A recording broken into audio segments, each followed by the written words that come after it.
আসসালামু আলাইকুম, আশা করি সবাই ভালো আছেন। নতুন একটা টিউটোরিয়ালে আপনাকে স্বাগতম। আজকে আমরা শিখব কিভাবে একটা মোবাইল আইকন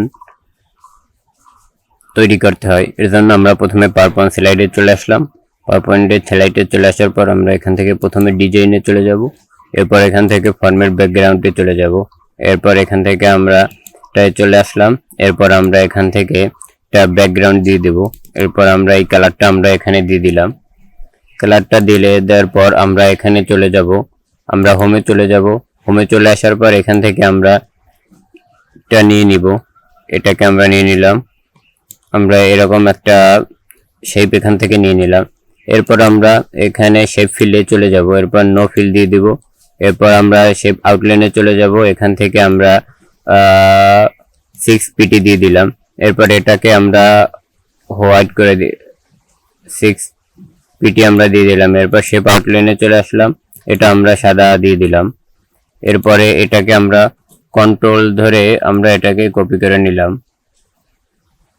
কন্ট্রোল ধরে আমরা কপি করে নিলাম।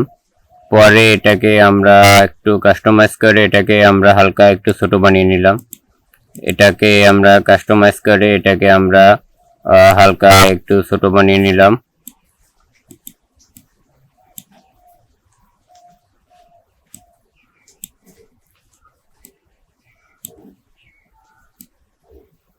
তো টুকু আমরা রেখে দিলাম।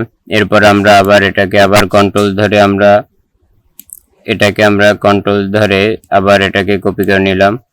এরপর এটাকে আবার আমরা ছোট বানিয়ে দিলাম, এখান থেকে ছোট বানিয়ে দিলাম, আমরা এখান থেকে আরো একটু ছোট বানিয়ে দিলাম, আমরা হালকা আর একটু ছোট বানিয়ে দিলাম।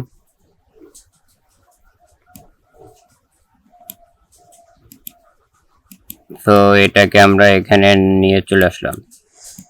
সো আমরা নিমেষেই দেখতে পারলাম কিভাবে আমাদের একটা ক্যামেরা আইকন, কিভাবে আমরা একটা মোবাইল আইকন তৈরি করেছি। সো আজকের ভিডিও এই পর্যন্তই, দেখা হচ্ছে নেক্সট ভিডিওতে। আসসালামু আলাইকুম।